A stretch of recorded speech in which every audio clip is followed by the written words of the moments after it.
नमस्कार, मैं हूं संतोष। सिटी न्यूज़ वैन रीवा की सांध्यकालीन समाचार सेवा में आप सभी दर्शकों का स्वागत है। प्रस्तुत है आज की मुख्य खबरें। कोरोना का टीका लगवाने के नाम पर पुलिसकर्मी के खाते से उड़ाए गए 3 लाख रुपए।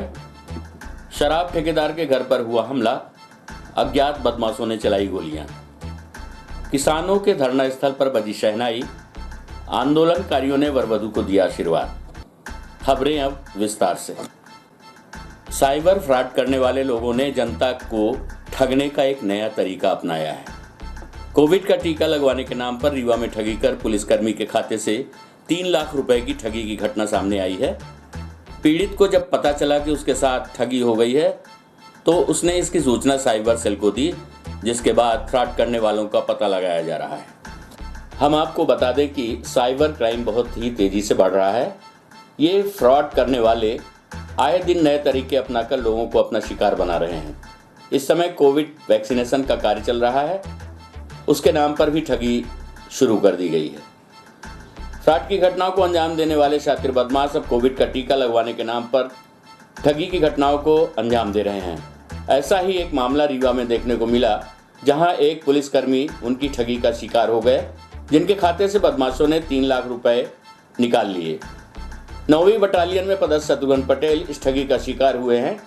दरअसल उनको कोविड की दूसरी डोज लगवाने के लिए मोबाइल पर एक लिंक आई थी, जिसमें बदमाश ने लिंक को क्लिक करके रजिस्ट्रेशन करवाने का झांसा दिया। उसके नापाक इरादों से अनजान पीड़ित ने लिंक को क्लिक कर दिया, जिसके बाद आरोपी ने उनके मोबाइल को हैक कर लिया और खाते से 3 लाख रुपए निकाल लिए। पीड़ित के मोबाइल में जब रुपए निकालने का मैसेज आया तो उनके होश उड़ गए। ऑनलाइन दूसरे खाते में ट्रांसफर हुए रुपए तो उन्होंने साइबर सेल में इस मामले की शिकायत की, जिस पर पुलिस जांच कर रही है। हालांकि अभी तक बदमाशों के संबंध में कोई जानकारी नहीं मिल पाई है। पुलिस मुख्यालय भोपाल ने भी इस मामले में एक एडवाइजरी जारी की है। इस तरह से फ्रॉड करने वाले लोगों को सचेत रहने के लिए कहा गया है। प्रस्तुत है वीरेंद्र सिंह पटेल, निरीक्षक साइबर सेल से प्राप्त जानकारी के अंश। शिकायत आई है जिसमें कोरोना वैक्सीनेशन की डोज के नाम पे कुछ पैसे निकाले गए, क्या पूरा मामला है? जी, ये 13 तारीख की घटना है। इसमें एक फ़ोन आता है जिसमें कि कोरोना के द्वितीय डोज के लिए रजिस्ट्रेशन के नाम से फ़ोन आता है, जिसमें कि हमारे एक शत्रुघ्न पटेल जी हैं, आरक्षक हैं 9वीं बटालियन में। उनके द्वारा जैसा जैसा उन लोग बोलते गए फ़ोन से, वैसे वैसे उन लोगों ने करके और 3 लाख के आसपास पैसा निकल गया है। तो इसमें किस तरीके की लोगों से अपील की जाए कि कैसे लोग अलर्ट रह सकें? फ़ोन से अनजान लोगों के फ़ोन से किसी को भी कुछ भी जानकारी शेयर ना करें, ना ही उससे विश्वास करें। ज़्यादा यदि कोरोना वैक्सीन के संबंध में यदि कुछ भी आपको क्वेरी करना है तो आप संबंधित जो भी चिकित्सालय है आसपास, वहाँ पर जाकर कंफर्म कर सकते हैं। तो इस मामले में अभी तक क्या जांच की जा रही है? जांच हमने ट्रांजैक्शन डिटेल उसका सब पूरा लेके पूरा सब प्रोसेस कर दिया है। जो भी जानकारी आएगी तो उसमें आगे और कार्रवाई करेंगे। सर, पुलिस मुख्यालय भोपाल से एडवाइजरी जारी की गई है। यह समय समय पर हमारे यहाँ से भी एडवाइस जारी होती रहती है, लेकिन नए नए फ्रॉड जो करने वाले हैं नए नए तरीके अपना रहे हैं, जिसमें कि समय समय पर एडवाइजरी जारी होती रहती है। कुछ पता चल पाया सर? हाँ, फ़ोन कहाँ से आया था वो सारी चीज़ें हमारे पास हैं, उसमें कर रहे हैं, आगे जैसा भी डेवलप करके उसमें कार्रवाई करेंगे। मोटरसाइकिल पर सवार दर्जन भर युवकों ने फैलाई दहशत। शराब ठेकेदार के घर पर किया हमला। घर के बाहर खड़ी गाड़ियों पर भी की गई तोड़फोड़। फायर कर भागे बदमाश। गनीमत ये रही कि गोली किसी को नहीं लगी। हम आपको बता दें कि प्राप्त जानकारी के अनुसार शराब ठेकेदार पप्पू द्विवेदी, उम्र 48 वर्ष, निवासी पीके स्कूल के पीछे मैया थाना क्षेत्र अंतर्गत, कल देर रात लगभग 11 की संख्या में आए बदमाशों ने जमकर उनके घर पर तोड़फोड़ की। बदमाशों द्वारा दरवाजा खटखटाने पर जो कोई प्रतिक्रिया नहीं हुई तो फायरिंग करते हुए बाहर खड़ी स्कॉर्पियो और अल्टो गाड़ी में तोड़फोड़ शुरू कर दी। किसी अनहोनी के चलते पप्पू द्विवेदी ने अपनी लाइसेंसी बंदूक लेकर जब तक छत पर पहुंचे तब तक बदमाश मौके से भाग निकले। फिलहाल पुलिस मामला दर्ज कर शहर के सीसीटीवी कैमरों को खंगाल रही है, साथ ही साइबर सेल की मदद भी ली जा रही है। पेश है पीड़ित पप्पू द्विवेदी एवं थाना प्रभारी शिवा अग्रवाल से प्राप्त जानकारी के अंश। तो वही आवाज करती हूँ, तो जब ज्यादा खटर खटर होने लगा तो ये लोग अपना अंदर से तुरंत कैमरा चालू किए टीवी में।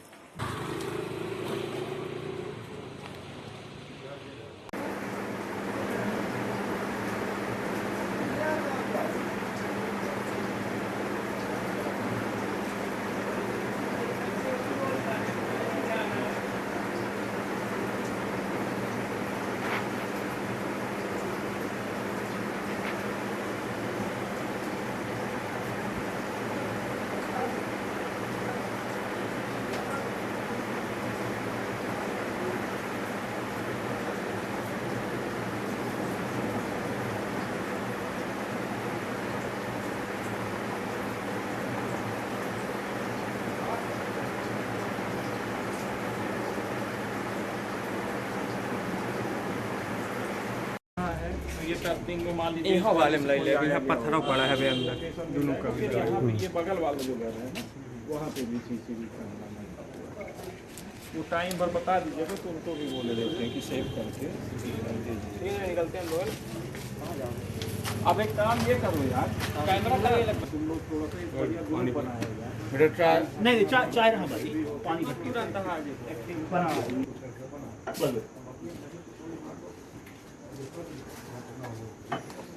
के अंदर एक चीज बता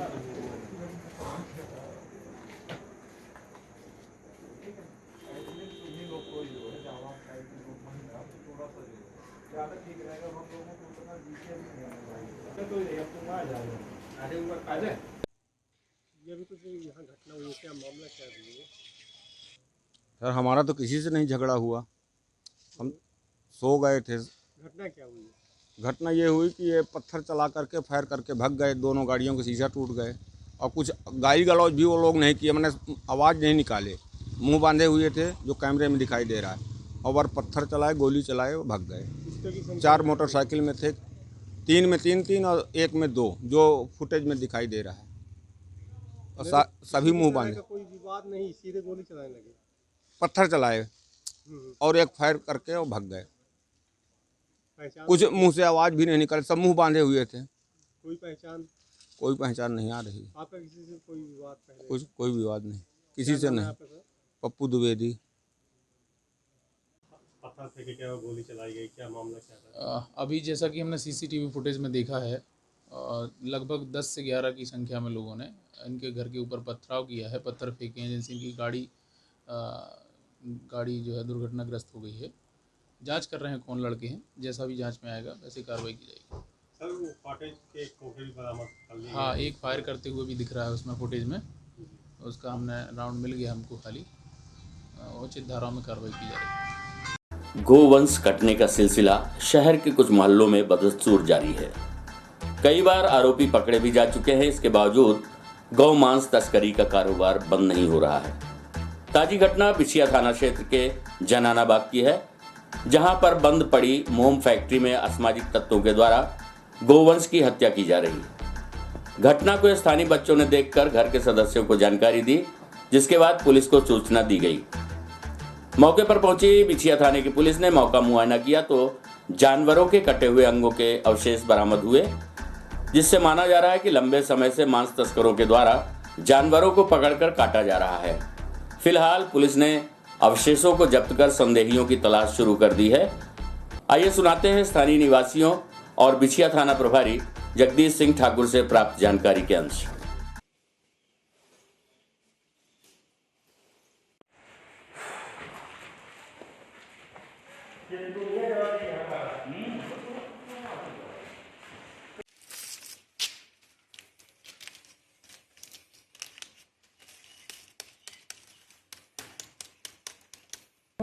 यहाँ 5 बजे शाम को इतना जंगल लगता है, 10 लड़के, 5 लड़के, 20 लड़के स्कूल में नशे का एकदम। अरे वो तो अलग मीटर हो गया यार। पता नहीं कहाँ से लोग आते हैं। अभी जिसके लिए है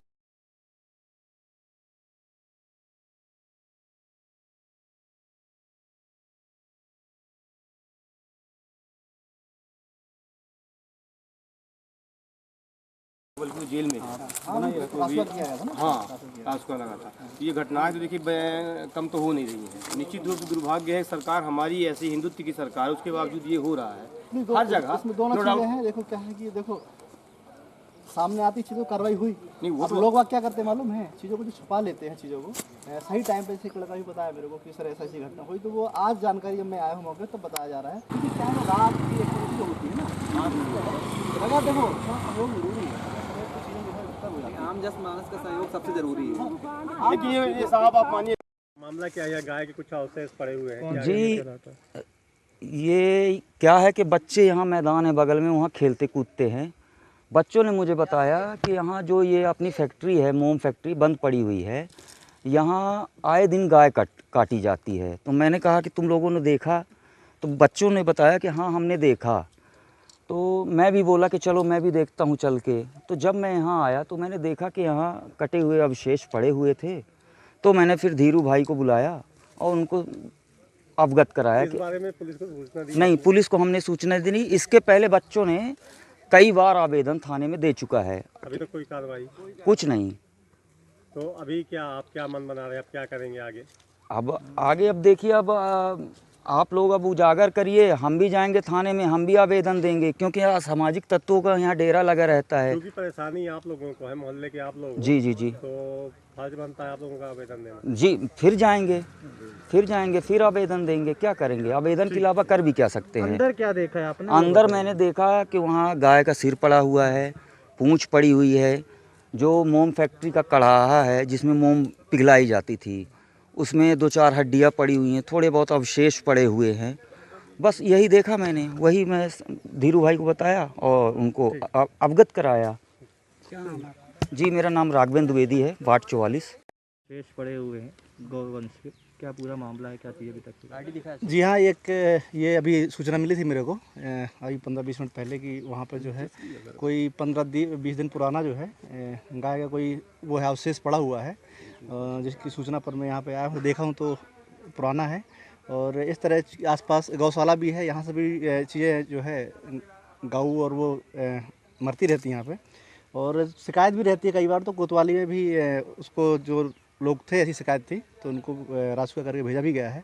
अगर कोई शिकायत मिलती है आसपास से तो हम उन पर कार्रवाई करने की कोशिश करेंगे। सर, स्थानीय लोगों का कहना है कि यहाँ असामाजिक तत्वों का जमावड़ा भी लगता है, बच्चे को डरा रहे। देखिए, वो बिल्कुल हो सकता है, लेकिन मेरा यहाँ रोज़ गश्त होती है। यहाँ पे मैं निकलता हूँ, इस तरह की अगर गतिविधि होती तो मेरे को सूचना जरूर मिलती। और यहाँ राउंड लगभग मुश्किल से 100 मीटर रहता है, यहाँ से मेरी रोज़ गाड़ी निकलती है इसी टाइम पे जो बता रहे हैं। अभी तक सूचना ऐसी नहीं मिली है, अगर होता है तो उसके खिलाफ कार्रवाई की जाएगी। किसानों के धरना स्थल पर गुरुवार को बजी शादी की शहनाई। धरना स्थल पर हुआ ब्याह, परिणय सूत्र में बंधे दूल्हा दुल्हन। 75 दिन से बैठे आंदोलनकारियों ने वर वधू को दिया आशीर्वाद। धरना स्थल पर किसान ने अपने पुत्र की शादी रचाकर सरकार को दिया संदेश, बिना बिल वापसी धरने से नहीं हटेंगे। करहिया मंडी में किसानों का धरना 75 दिनों से चल रहा है, जहां पर गुरुवार को एक अनोखी शादी रचाई गई। संयुक्त किसान मोर्चा के कोषाध्यक्ष, मध्य प्रदेश किसान सभा के महासचिव रामजीत सिंह ने ऐतिहासिक कदम उठाते हुए धरना स्थल पर अपने पुत्र सचिन सिंह की शादी का वैवाहिक कार्यक्रम धरना स्थल पर ही संपन्न कराया। वहीं पर सचिन सिंह और दुल्हन आसमा सिंह ने एक दूसरे को वरमाला पहनाई और विवाह का कार्यक्रम संपन्न हुआ। शादी के कार्यक्रम में दूल्हा दुल्हन बारात लेकर आए और शहनाई बजी। घराती बाराती आए और विधि विधान से परिणय सूत्र में वर वधू बन गए। न तो दहेज लिया और न ही कोई उपहार। इतना ही नहीं, रिश्तेदारों के उपहार की राशि को भी आंदोलन में खर्च करने का निर्णय दूल्हे के पिता ने लिया है। इस अनोखी शादी से सरकार को यह संदेश दिया गया कि जब तक सरकार नए कृषि कानून को वापस नहीं लेती, किसान धरना स्थल से नहीं हटेंगे। उनके परिवार में कोई भी कार्यक्रम होगा वो यहीं संपन्न कराया जाएगा।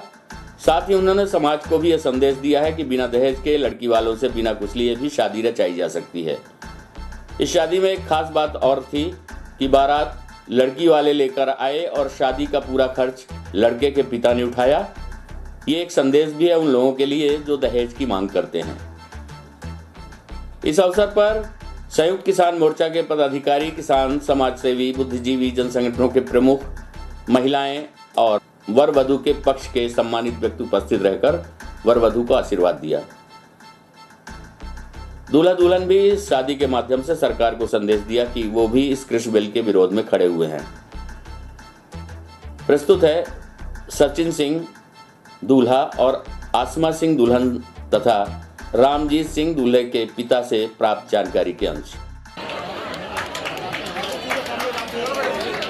ये वक्त है और होगा सचिन आत्मा का।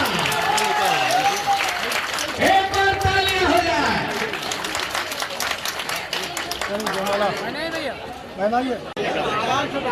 भैया बीच में आप मत आइएगा, ठीक है ना, कैमरा मत डालिएगा।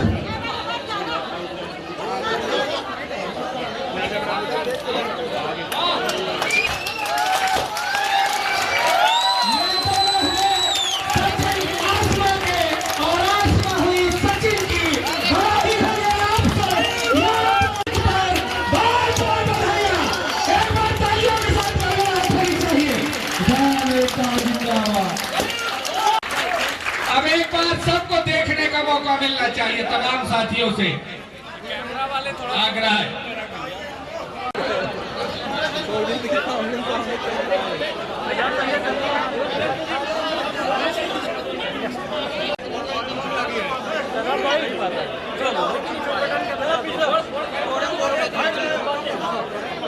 हमने इस उद्देश्य से यहाँ पर बच्चे की शादी रखी कि हम एक सरकार को कड़ा संदेश दें कि हम शादी करने भी धरना स्थल नहीं छोड़ने वाले, हमारी मांगें अनवरत जारी रहेगी।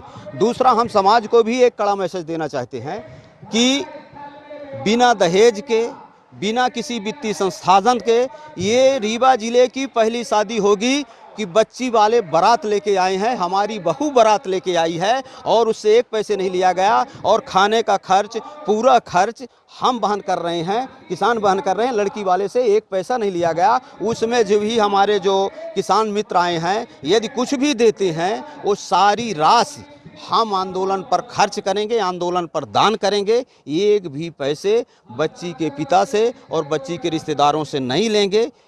इस पर्पज से हम यहाँ पर आंदोलन चला रहे हैं और शादी का मेन इशू यही है। समाज के लिए भी कड़ा संदेश और सरकार के लिए भी कड़ा संदेश और आगे आने वाली पीढ़ी के लिए भी कड़ा संदेश देना चाहते हैं। सरकार को एक कड़ा संदेश ये भी देना चाहते हैं कि जिस प्रकार से आप जीवन साथी चुनने में पाबंदियां लगा रहे हैं, कानून में परिवर्तन लगा रहे हैं, उसके खिलाफ भी हम ये संदेश देना चाहते हैं कि लड़के और लड़कियों का संवैधानिक अधिकार है कि अपनी पसंद का जीवन साथी चुने, उसमें समाज, धर्म, मजहब, दहेज आड़े नहीं आना चाहिए। ये हम कड़ा संदेश देना चाहिए।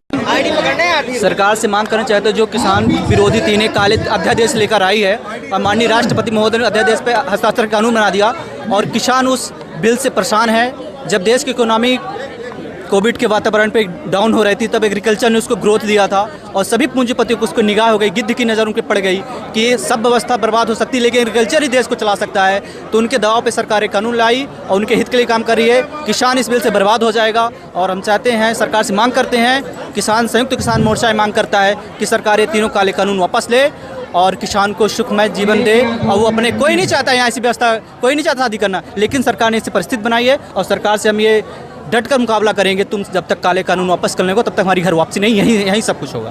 चुना आप लोगों ने शादी जी, यहाँ क्यों शादी धरना स्थल में ही क्यों चुना आप लोगों ने? क्योंकि जब तक सरकार अपना वापस नहीं लेगी नियम कानून जो भी है उसके, तब तक यहीं से सारे फंक्शन जो भी किसानों के होंगे यहीं से होंगे, आगे भी होंगे, हालांकि हो भी रहे हैं। बाकी नशा मुक्ति हेतु आयोजित किया गया वाकथान शासकीय मॉडल स्कूल रीवा से विवेकानंद पार्क तक निकाली गई जन जागरूकता रैली। नशा मुक्त भारत अभियान अंतर्गत रीवा में नशा मुक्ति हेतु वाकथान कार्यक्रम का आयोजन किया गया। कार्यक्रम में बड़ी संख्या में स्वयंसेवी संगठन व सामाजिक कार्यकर्ता, विद्यालय एवं महाविद्यालय के छात्रों ने भाग लिया। हम आपको बता दें कि collector doctor Ilaiya Raja T के निर्देशन पर लगातार नशा मुक्त जिला बनाए जाने की कवायद जारी है, जिसको लेकर आए दिन प्रशासनिक एवं सामाजिक संगठनों के द्वारा विभिन्न जागरूकता कार्यक्रम आयोजित किए जा रहे हैं। इसी कड़ी में आज दोपहर 1 बजे से शासकीय मॉडल स्कूल से विवेकानंद पार्क तक जन जागरूकता रैली निकाली गई, जिसमें जन अभियान परिषद के बैनर तले नशा मुक्ति हेतु वाकथान एवं समस्त प्रतिभागियों को नशा मुक्ति हेतु सामूहिक शपथ भी दिलाई गई। कार्यक्रम में मुख्य रूप से सामाजिक न्याय एवं निःशक्त जन कल्याण विभाग के संयुक्त संचालक अनिल दुबे एवं कार्यक्रम के संयोजक प्रवीण पाठक सहित नगर के समाज सेवी संगठनों के प्रतिनिधि उपस्थित रहे। प्रस्तुत है समाज सेवी श्री सुजीत द्विवेदी से प्राप्त जानकारी के। आज हम इसलिए नहीं आए हैं आपको ये बताने के लिए कि नशा हानिकारक है, आप सब जानते हैं। आज एक आंदोलन की जरूरत है पूरे रीवा को, इसलिए शासन प्रशासन सब युवाओं से एक मदद की गुहार लगा रहा है। एक भगत सिंह चाहिए होगा। आप लोग सब कोई जिस भी वार्ड में रहते हो, जिस मोहल्ले पर रहते हो, एक तो खुद को नशे से दूर रखना है, दूसरा अपने 5 साथियों को भी नशा मुक्ति के लिए प्रेरित करना है, क्योंकि नशे के दरअसल पूरे देश में इस समय नशा मुक्ति का अभियान चल रहा है। हमारे आदरणीय प्रधानमंत्री जी ने देश के 272 जिलों को चुना है जहां नशाखोरी बहुत ज़्यादा है। उनमें मध्य प्रदेश के 15 जिले चुने गए हैं। मध्य प्रदेश के 15 जिले चुने गए हैं, जिनमें अपना रीवा भी शामिल है। रीवा का 60वां स्थान है। हमारे कलेक्टर सर का निर्देश है कि जितने भी विद्यालय हैं, महाविद्यालय हैं, ग्राम पंचायतें हैं और रीवा ज़िले के जितने सामाजिक संगठन हैं, जितने स्कूल के कॉलेज के बच्चे हैं, सबके बीच में आप लोगों को जाना है, सबको जागरूक करना है। नशा हमारे घर परिवार के लिए, देश और समाज के लिए कितना घातक है, सोचने मात्र से ही इंसान की रूहें कांप जाती हैं। नशे के बारे में उनसे पूछिए जिन्होंने अपनों को खोया है, जिनका घर परिवार, धन संपत्ति, मान सम्मान सब कुछ समाप्त हो गया। हम सब लोगों को मिलकर, जो लोग शराब पीते हैं, गुटखा खाते हैं, कोरेक्स पीते हैं, नशे की गोलियां खाते हैं, नशे का इंजेक्शन लगाते हैं, उनके ज़िंदगी को बचाना है। यदि हमारे नौजवानों की ज़िंदगी ही समाप्त हो गई, ख़त्म हो गई, तो हम सबके रहने का कोई मतलब नहीं रह जाएगा। आज नौजवानों की जितनी संख्या भारत में है, दुनिया के किसी भी देश में नहीं है। भारत अगर विश्व शक्ति बनेगा तो इसी युवा शक्ति के दम पर। इसीलिए हमें अपने नौजवानों को नशे से दूर रखना होगा। किन किन स्कूलों में आप लोग जा चुके हैं? रीवा के लगभग 80% स्कूल कंप्लीट हो चुके हैं और लगभग 90% ग्राम पंचायतें कंप्लीट हो चुकी हैं और अभी जो बचे हुए हैं उनको हम लोग बहुत जल्दी कंप्लीट कर रहे हैं। आज किस स्कूल से निकाले गए? आज ये मॉडल स्कूल के छात्र हैं और ये मध्य प्रदेश जन अभियान परिषद और रीवा जिले के लगभग 50 से ज़्यादा सामाजिक संगठन इसमें शामिल हैं, जिनके आयोजन में ये रैली निकाली गई। शुभ नाम है? सुजीत द्विवेदी, अध्यक्ष शहीद भगत सिंह सेवा समिति, जिला रीवा, मध्य प्रदेश। आज के लिए बस इतना ही। कल हम पुनः हाजिर होंगे नई खबरों के साथ। तब तक के लिए हमें अनुमति दीजिए। नमस्कार।